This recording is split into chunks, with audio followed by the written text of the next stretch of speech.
whether we call it a booster or a third dose or a fourth dose.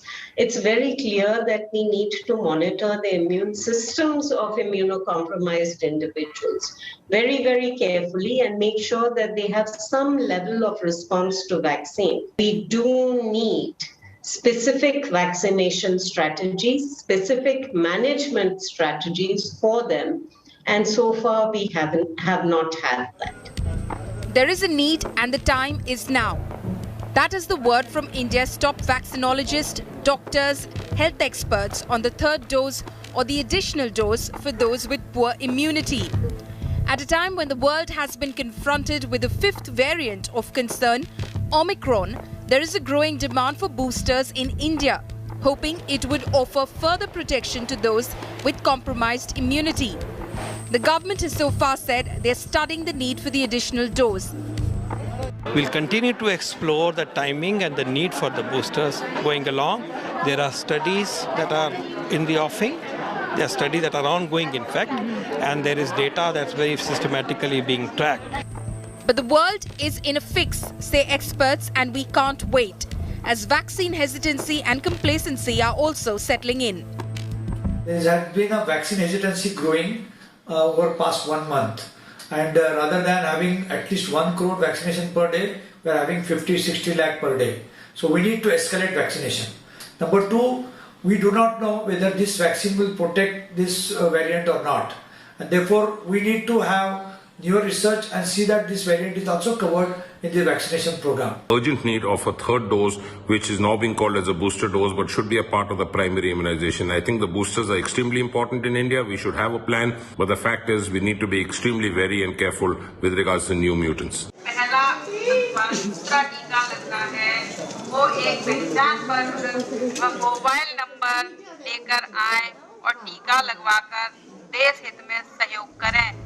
The focus, however, of the government is on the second dose coverage. The Prime Minister on Saturday took a review meeting in which he took stock of the slow pace of the second dose coverage in India that stands at around 45%. The National Technical Advisory Group on Immunization is all set to meet towards the end of this month to discuss the need for booster doses for the immunocompromised population in India. A decision is obviously going to be depending on the kind of threat India perceives vis-a-vis the fifth variant of concern. A lot is going to depend on how India is analyzing the situation to protect its immunocompromised population in the light of the World Health Organization identifying the fifth variant of concern. In New Delhi, Sneha Murdani for India Today. What's in a name? A lot apparently, or else the World Health Organization would have not chosen to tread cautiously and skip 2 letters of the Greek alphabet to jump to Omicron in an apparent bid to save China from embarrassment. Here's the news report.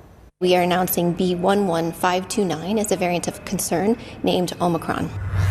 It is called Omicron, and the name assigned by the World Health Organization has sent the internet into a tizzy. The new variant, first detected in South Africa and initially called B.1.1.529, later renamed Omicron, was not actually expected. Even before the christening by the World Health Organization that happened on late evening of November 26th, the alphabet new was already trending. The reason? New and G. Yes, Xi, that sounds exactly like the name of Chinese President Xi Jinping, are the next Greek alphabets, and these would be the names to be used for a variant. But it appears that the World Health Organization decided to skip both New and Xi and decided to move to Omicron to avoid embarrassment to China. As is evident, the previous alphabets starting from Alpha to Mu have been used for variants of concern and variants of interest already. New and Xi were the next in line. Wall Street Journal language columnist Ben Zimmer took a dig at the World Health Organization. Paul Nuki, senior editor at The Telegraph, also tweeted saying the new had been skipped to avoid stigmatizing the region is what he had learned from a source at the WHO, and that all pandemics are inherently political. Texas Senator Ted Cruz said If the World Health Organization is this scared of the Chinese Communist Party, how can they be trusted to call them out the next time they're trying to cover up a catastrophic global pandemic? The nomenclature which is being used for the new, I think the entire role of WHO has been coming into question for a long time. And the name is just a designation. But the fact is we need to be extremely wary and careful with regards to new mutants. India today also sought a response from the World Health Organization on why they skipped new and after a G and jumped to Omicron when they themselves had decided to follow strictly the Greek alphabets, and whether that has got anything to do with possible stigmatization of China that they feared. But we have not received any response so far. In New Delhi, Sneha Murdani for India Today.